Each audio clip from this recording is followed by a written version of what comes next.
नमस्कार विद्यार्थी मित्रांनो, स्वागत आहे तुमचं SK MPSC अकॅडमी या आपल्या यूट्यूब चॅनलमध्ये। आज दिनांक 18 जून 2024 वार आहे मंगळवार। तुमच्यासाठी घेऊन आलो आहे संपूर्ण वृत्तपत्र विश्लेषण, ज्यामध्ये आपण Loksatta newspaper, the Indian express, the Hindu हे जे न्यूजपेपर आहेत या न्यूजपेपरमध्ये ज्या कोणत्या न्यूज स्पर्धा परीक्षा दृष्टिकोनातून आपल्यासाठी महत्त्वाच्या असतात त्यांना या ठिकाणी आपण डिस्कस करत असतो।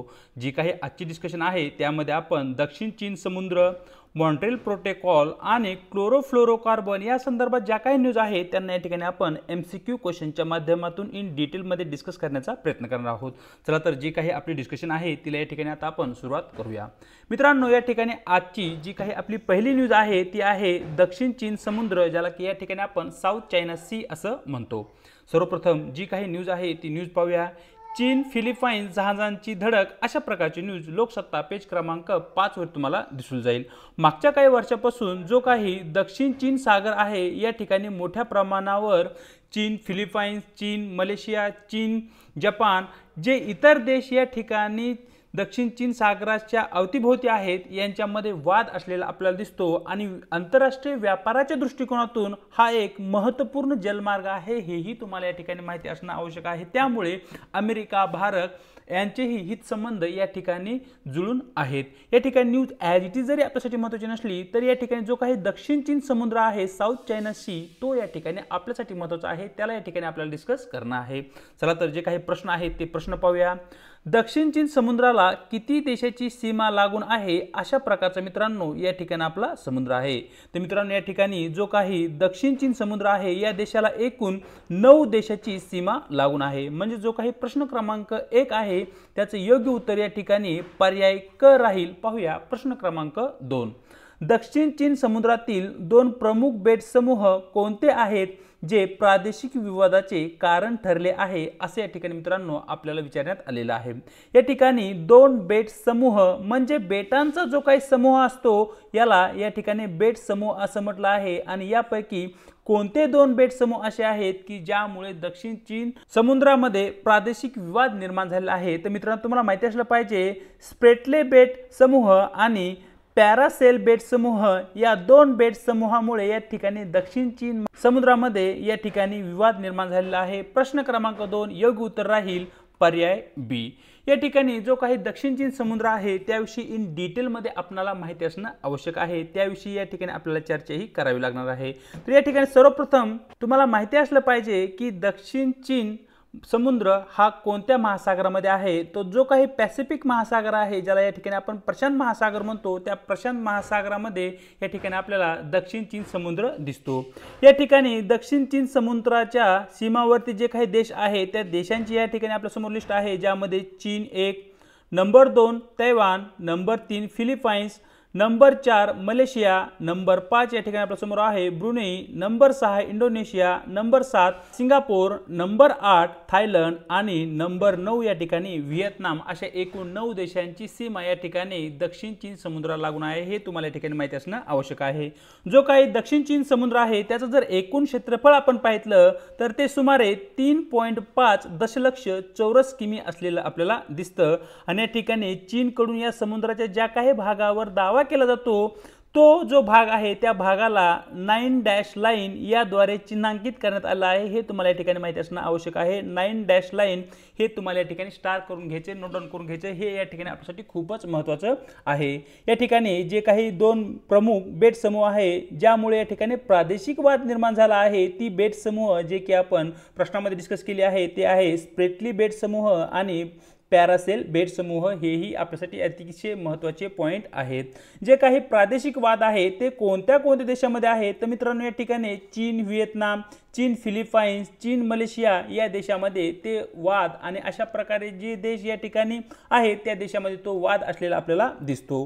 या ठिकाणी 2016 साली जो काही दक्षिण चीन समुद्र आहे या दक्षिण चीन समुद्राविषयी जो काही विवाद आहे तो परमनंट कोर्ट ऑफ आर्बिट्रेशन मध्ये दाखल झाला होता होता आणि या ठिकाणी या कोर्टकडून जो काही चीनचा दावा आहे 9 डॅश लाईनचा त्याच्या विरोधात निर्णय देण्यात आला होता। हाही पॉइंट या ठिकाणी आपल्यासाठी महत्त्वाचा आहे। या ठिकाणी या समुद्रामध्ये जो काही चीन आहे, चीनकडून कृत्रिम बेटाची निर्मिती केली जात आहे, त्यामुळे मोठ्या प्रमाणावर या भागामध्ये प्रादेशिक तणाव निर्माण होण्यास या ठिकाणी जागा झालेली आहे। सर्वात प्रथम म्हणजे स्कोरोबोरो शोल हे चीन आणि फिलिपाईन्स यांच्यामधील वादाचे प्रमुख कारण आहे, हेही तुम्हाला या ठिकाणी माहिती असणं आवश्यक आहे। कारण सरळ या ठिकाणी आयोग तुम्हाला प्रश्न विचारू शकतो की स्कोरोबोरो शोल हे कशाशी संबंधित आहे, तर ते दक्षिण चीन समुद्र आणि जे काही चीन आणि फिलिपाईन्स आहे यांच्यातील प्रमुख वादाचे ते कारण आहे। जो काही स्प्रेटली बेट समूह आहे, या स्प्रेटली बेट द्वीप समूहावर खालील देशाकडून किंवा पुढील देशाकडून या ठिकाणी दावा केला जात आहे, ज्यामध्ये चीन आहे, तैवान आहे, व्हिएतनाम, फिलिपाईन्स, मलेशिया, ब्रुनेई या देशाकडून या ठिकाणी स्प्रेटली बेट समूहावरती दावा केला जात आहे। हाही पॉइंट या ठिकाणी आपल्यासाठी महत्त्वाचा आहे।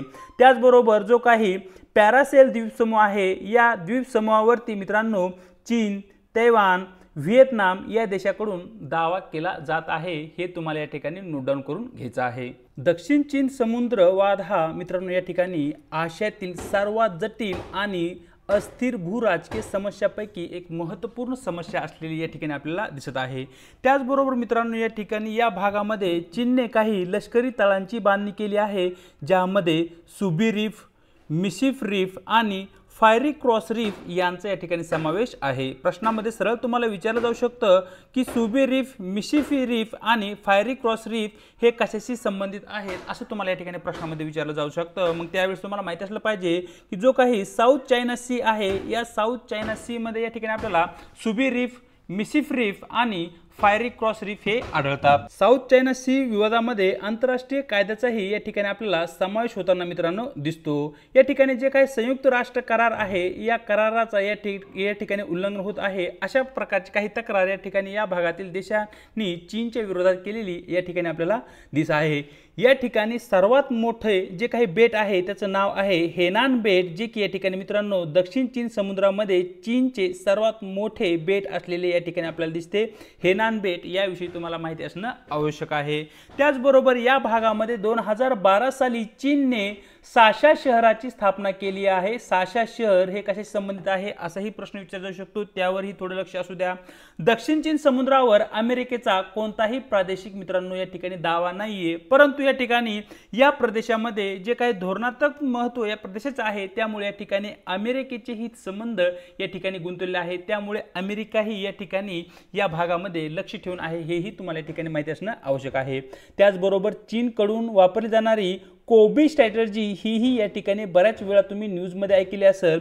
या स्ट्रॅटेजीच्या अंतर्गत मासेमारी नौका असतील, तटरक्षक जहाजे असतील किंवा जे काही नौदलाची जहाजे आहेत, हे जहाजे जे काही विवादित बेट आहे त्या बेटाच्या आसपासच्या भागामध्ये चीनकडून ठेवले जात आहेत। यालाच या ठिकाणी चीनची जी काही कोबी स्ट्रॅटेजी असं या ठिकाणी म्हटलं जात आहे।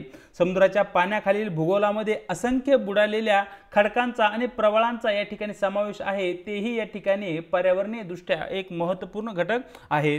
पुढे जर आपण पाहितलं, एक महत्त्वाची कन्सेप्ट या ठिकाणी तुम्हाला माहिती असली पाहिजे, ती आहे फर्स्ट आयलंड चेन। ही जी कन्सेप्ट आहे किंवा ही जी संकल्पना आहे ती कशाशी संबंधित आहे असं तुम्हाला या ठिकाणी विचारलं जाऊ शकतं। जो काही दक्षिण चीन सागर आहे, तो दक्षिण चीन सागरामध्ये जे काही बेट समूह आहे त्यामध्ये अशा प्रकारची एक बेटांची चेन बनलेली आहे आणि त्या चेनलाच या ठिकाणी फर्स्ट आयलंड चेन या नावाने या ठिकाणी ओळखलं जातं। पुढे जर आपण पाहितलं की दक्षिण चीन समुद्र याचे नेमकं महत्त्व काय आहे की ज्यामुळे मोठ्या प्रमाणावर या ठिकाणी विविध देशांमध्ये विवाद सुरू आहेत। जर महत्त्व पाहितलं तर पहिलं महत्त्व आहे मित्रांनो, या ठिकाणी या प्रदेशामध्ये या भागामध्ये खनिज तेल आणि जो काही नैसर्गिक वायू आहे यांचे मोठ्या प्रमाणावर साठे आहेत आणि प्रत्येक देश ते जे साठे आहेत ते मिळवण्यासाठी या ठिकाणी प्रयत्न करत आहे। त्याचबरोबर जागतिक व्यापाराचा एकूण 40% व्यापार मित्रांनो या भागामधून होतो, म्हणजे जागतिक व्यापाराच्या दृष्टिकोनातूनही हा जो भाग आहे तो खूपच महत्त्वाचा आहे। त्याचबरोबर या भागामध्ये मोठ्या प्रमाणावर मासेमारी होते, म्हणजे ज्या ठिकाणी मासेमारीसाठी उपयुक्त ठिकाणे या ठिकाणी आहेत आणि अनेक देशांचे जे काही लष्करी आणि संरक्षण हेतूने सामरिकदृष्ट्या हा जो भाग आहे तो खूपच महत्त्वाचा असलेला दिसतो आणि पर्यावरण पर्यावरणाच्या दृष्टिकोनातून जर आपण विचार केला तर जैवविविधता या ठिकाणी मोठ्या प्रमाणावर आहे, त्याचबरोबर या ठिकाणी असंख्य प्रवाळ खडके आहेत आणि विविध सागरी प्रजातीही या भागामध्ये आढळतात आणि विशेष म्हणजे अलीकडील काळामध्ये या ठिकाणी हायड्रोकार्बनचा शोधही लागला आहे। त्यामध्ये येणाऱ्या काळामध्ये जी काही ऊर्जेची गरज आहे ती हायड्रोकार्बनच्या माध्यमातून भागवली जाऊ शकते आणि त्यासाठी या ठिकाणचे लागलेला जो काही हायड्रोकार्बनचा शोध आहे तोही खूप महत्त्वाचा ठरू शकतो। तर अशा प्रकारे इन डिटेलमध्ये आपण दक्षिण चीन समुद्राविषयी माहिती घेतली आहे।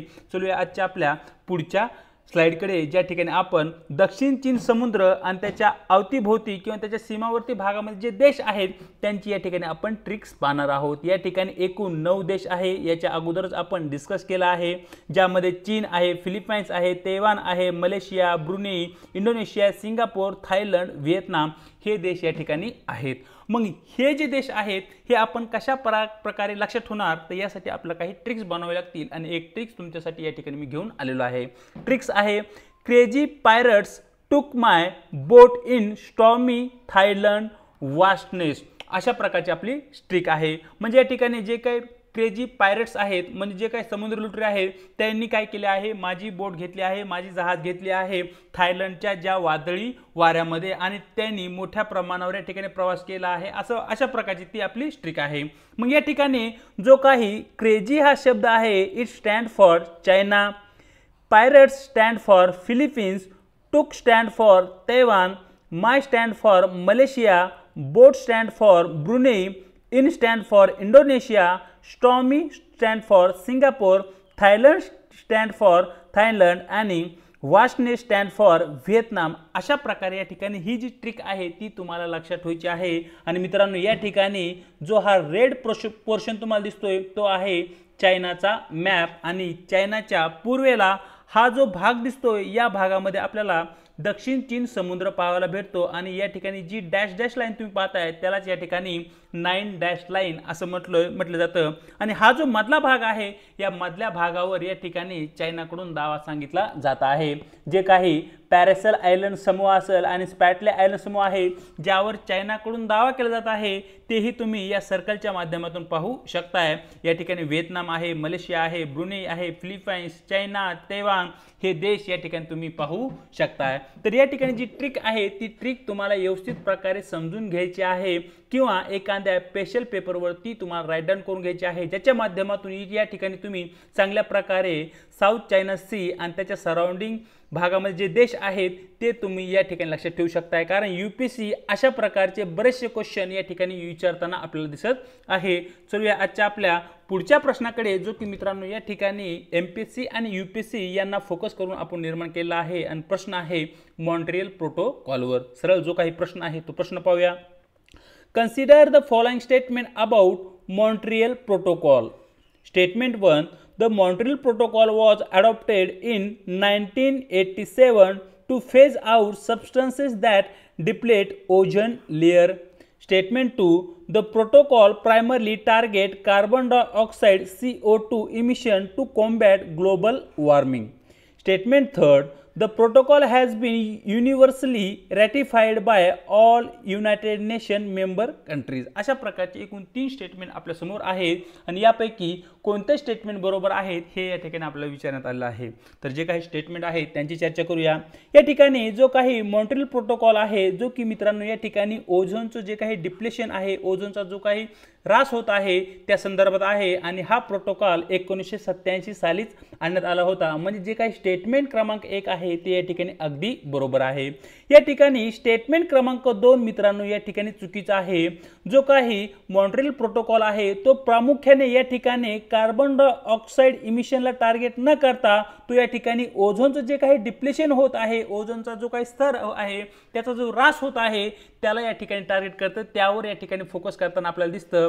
म्हणजे या ठिकाणी स्टेटमेंट क्रमांक 2 चुकीचा आहे आणि स्टेटमेंट क्रमांक 3 या ठिकाणी अगदी बरोबर आहे। मॉन्ट्रियल प्रोटोकॉल हा सर्व युनायटेड नेशन मेंबर कंट्रीज जी आहेत त्यांच्याकडून या ठिकाणी रॅटिफाय करण्यात आला आहे, त्याला मान्यता देण्यात आली आहे। म्हणजेच वरील 3 स्टेटमेंट पैकी 1 आणि 3 क्रमांकात जे काही स्टेटमेंट आहे ते बरोबर असल्या कारणाने आपलं योग्य उत्तर राहील पर्याय C only 1 and 3rd statement is correct. चलूया आजच्या आपल्या शेवटच्या प्रश्नाकडे, जो की मित्रांनो या ठिकाणी हायड्रोफ्लोरोकार्बन संदर्भात आहे. दोन्ही क्वेश्चन हे एन्व्हायरमेंटशी संबंधित आहेत, त्यांची या ठिकाणी आपण चर्चा करत आहोत. प्रश्न पाहूया. Consider the following. Number 1 aerosols, number 2 foam agents, number 3 fire retardants and number 4 we have lubricants. Question is, in the making of how many of the above are hydrofluorocarbons used? वरील पैकी एरोसेल, फोम एजंट, फायर रिटार्डंट आणि रुब्रिकंट यांची निर्मिती करत असताना हायड्रोफ्लोरोकार्बनचा वापर केला जातो का, असं या ठिकाणी प्रश्नामध्ये विचारण्यात आलेलं आहे. आणि या ठिकाणी आपल्याला एकूण किती बरोबर आहेत असं या ठिकाणी विचारण्यात आलं आहे. तर मित्रांनो या ठिकाणी जो काही एरोसेल्स आहे त्याच्या निर्मितीमध्ये हायड्रोफ्लोरोकार्बनचा उपयोग होतो, म्हणजे या ठिकाणी नंबर 1 बरोबर आहे. फोम एजंटमध्येही या ठिकाणी आपण हायड्रोफ्लोरोकार्बनचा उपयोग करत असतो, बरोबर. नंबर 3 फायर रिटार्डंटमध्येही हायड्रोफ्लोरोकार्बन वापरला जातो, परंतु या ठिकाणी जे काही लुब्रिकंट्स असतात, ऑइल वगैरे, याच्यामध्ये या ठिकाणी मित्रांनो हायड्रोफ्लोरोकार्बनचा वापर केला जात नाही. म्हणजेच या ठिकाणी वरील जे काही आपल्याला 4 एजंट देण्यात आले आहेत त्यापैकी केवळ 3च बरोबर असल्या कारणाने आपलं योग्य उत्तर राहील पर्याय सी, ओनली 3 आर करेक्ट. तर अशा प्रकारे मित्रांनो दिनांक 18 जूनचं जे काही आपलं वृत्तपत्र डिस्कशन आहे ते या ठिकाणी आपण पूर्ण केलं आहे.